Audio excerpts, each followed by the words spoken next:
most of you will know, we live full time in our motorhome, and we get to travel around quite a bit, don't we? We do. We're always in the motorhome. Yeah. We don't have a flat or a house or a caravan. We have nothing else but our lovely motorhome.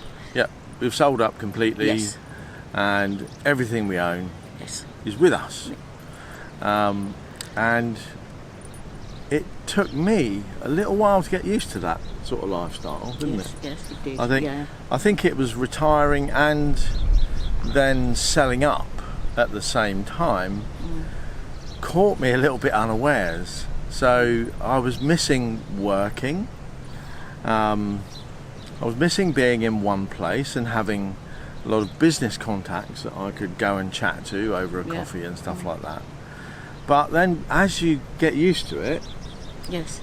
you meet a lot of other people. You do. You don't meet you? so many nice people. Yeah. I think I'm maybe before I could have been a bit lonely over the years, but I never feel lonely now. No. And that's not to say I do not miss my grandchildren and our children. That's the hardest thing to leave behind. Yeah. If I've got over possessions, but I'll never get over the family. No. No, if you're thinking about this, I think that's going to be one of the hardest things to cope with. I don't think you ever get over it. You never get over not seeing family, and you're always sort of thinking about them and hoping that you'll be back around them at some point and see them. Yeah. We make efforts to do that, and of course, modern technologies like FaceTime and Skype and that sort of stuff bring us closer because we can have a bit of FaceTime, as they say, to have a chat and see people and get that sort of personality interchange. And I think the internet's helped a lot because you can, whatever you think, there's always Facebook to look up. There is. So, and of course YouTube. I've made. I know it seems funny. I haven't met any of the people really that I watch, but I feel like I know them, and I really enjoy watching them. I look every day for their videos, don't I? Yeah, I do. I so enjoy and it. That's one of the wonderful things that we experience is that quite often now we'll be shopping or we'll be walking out or we'll be having a coffee or a drink in a bar, and somebody will sort of wave from across the street or the shop or the bar, hello, we know you, and that's a really joyful experience when you get to meet people that know us quite well through these videos, because we try to just be normal on these videos to give people a sense of who we are, and of course you guys know us, but we don't know you at all. So when it first started, it was a bit of a weird experience, wasn't it? But now when we meet people, I feel I do know them because they know us, and I think it's very, very, very nice. That's what I like about it too. I do like that aspect very much. So a few weeks ago, we got a message from Lillian and Neil, who were on a rally at a campsite where we've stayed at Castillo de Baños, and they said it'd be, you're only down the road from us, it'd be lovely to meet for a coffee. So we did. We met at the Al Campo supermarket coffee bar. We had a lovely chat, and we sort of committed to meet again. They were going to come up, weren't they? That was on the Saturday, and they were going to come over on the Tuesday. Yes. But I was like really ill. Yes, you were. I was back in hospital on Tuesday, so no chance of doing that. And their rally's sort of coming to an end. They're leaving in a day or so. So I didn't think we'd have a chance. No. Because I've only just sort of recovered over the last couple of days and feeling much better. But we were shopping in Lidl's yesterday. And Wendy was, and all of a sudden, Wendy got pounced on by somebody and said, "Oh, lovely to meet you, Wendy, again." Oh, it was Lillian. Yep. So, and Neil, I was waiting in the car outside with Pippin, And Neil came across to the Yeah, car I and said, know "Oh, he did. there you are." So that was really great to meet them again, and just by chance. And it is almost always by chance that we meet people out and about. But you see, the chances are quite high that you'll, if you come out to Spain in the winter, you're going to meet so many like-minded people, because most of them are our age with a van or caravan, and so don't fear it. Yeah. Any campsite, you won't be lonely. You'll quickly. Most people out here are just like you. Yes, just like you. Maybe. They really are. Yeah. In the age range of 40 upwards. Yeah, 40 upwards, I would say. Yes. There or thereabouts. Because anybody younger than that might have children at school. Probably mightn't they? working. Yeah. Probably got children. People 45 tend to have a bit more time, I think. They might. And they're sort of settled. No children. Yeah. Maybe. So, and that's you guys. Yes. So. Yeah. You'll meet people just like yourself if you come out on a winter sun break in your motorhome or caravan. And like, even though they're not English, some of them, like we've made such good friends with the German people next door. Because I thankfully speak a little English. I had such wonderful little chats with a guy called Achim, who was from Germany. Yes. Right next door to us for a few weeks. And we chatted about learning the language. Of course, he had a bit of an advantage. He spoke German, obviously, his native language. He also had learned English, so he'd already got a language skill. Yes. And he was learning Spanish as well.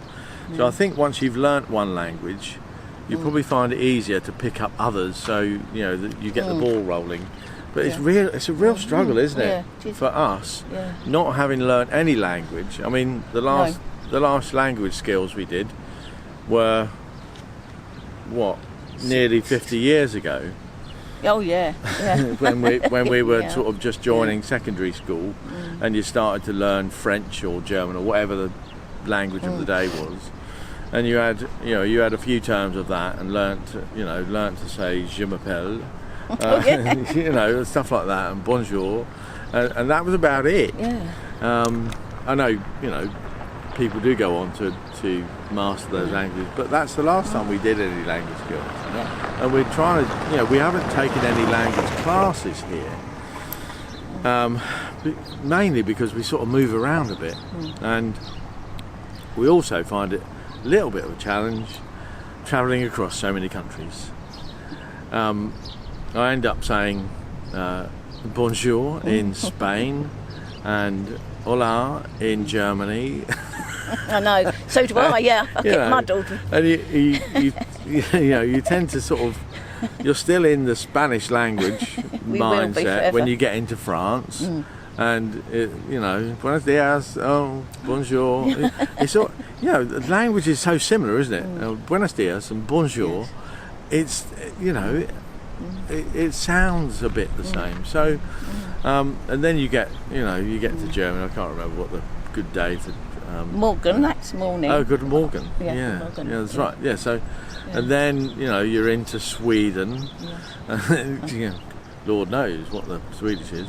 There's a lot of Swedish where we are. Hey. Quite a lot. Hey. Yeah, and just today our neighbours just arrived, and one neighbour, and they're from Finland. You don't see many people from Finland. No, but so Swedish, yes. Just to be clear, yes. Swedish hello is hey or hey, and goodbye is hejdå. Yes. I've been practising it with the people on site, ready for when we get to Sweden. Hejdå.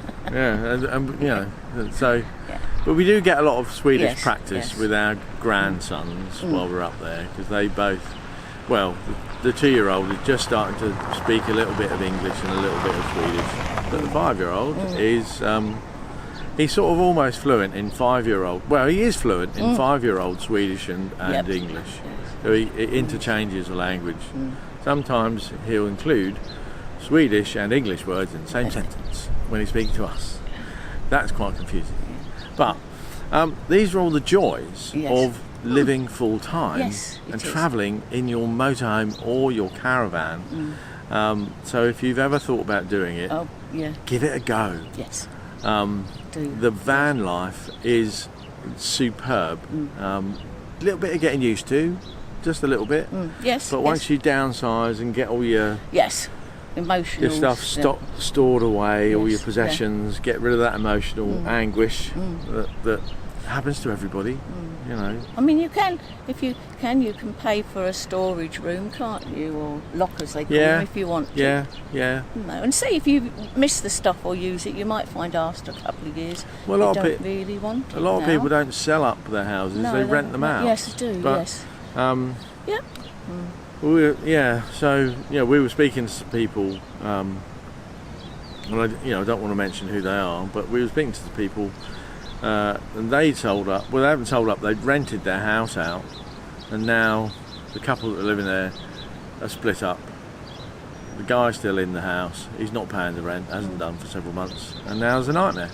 You've probably seen it on telly. Yes. Rental nightmares or whatever. They don't. It takes ages and ages, months and months. Sort out. And thousands of pounds to get them out. It is a bit awful. One of the reasons we didn't rent out, I mean, our flat wasn't suitable for renting out, so we just sold it. But there you go, full-time living, and you get to do this. Look at it. Yeah. Just move to that way a bit. Look at the view. You might have seen it a bit. But look at the view that we've got here. Palm trees all around. We're actually on the beach. The sky is clear blue. Yes. There's a little soft breeze. Cool, but it's about what's the time? About 10 o'clock in the morning. Yeah. It's already about 18, 19, 20 degrees, somewhere around there. I'm in t-shirts and shorts, flip-flops, and it's a real beautiful Pleasant. English It's very summer day. pleasant. Come back in. Yeah. So lovely. Yep. So that's what it's like, and we can do this anywhere, But isn't it great? I love the sea. Yeah. I like being by the sea. Very much, very much. But then I like being in the countryside very much. I think I like it. You do. I don't want to be up that mountain though. No. Well, one of the reasons we don't be up really that- liked Brighton and Hove as a place to live, you've got all the seaside, all the fun of the fair, if you like, but then you're right on the edge of the South Downs National yes. Park, Yeah, you are. and you've got all that countryside and walking, and it's a brilliant mix. Yes. So there you are. But let's just give you a little bit of a view of our surroundings, where we're standing right now. As I say, we're on the beach, blue skies, sunny day, lovely. We'll see you again soon. Bye bye for now. Bye everyone. Thank you.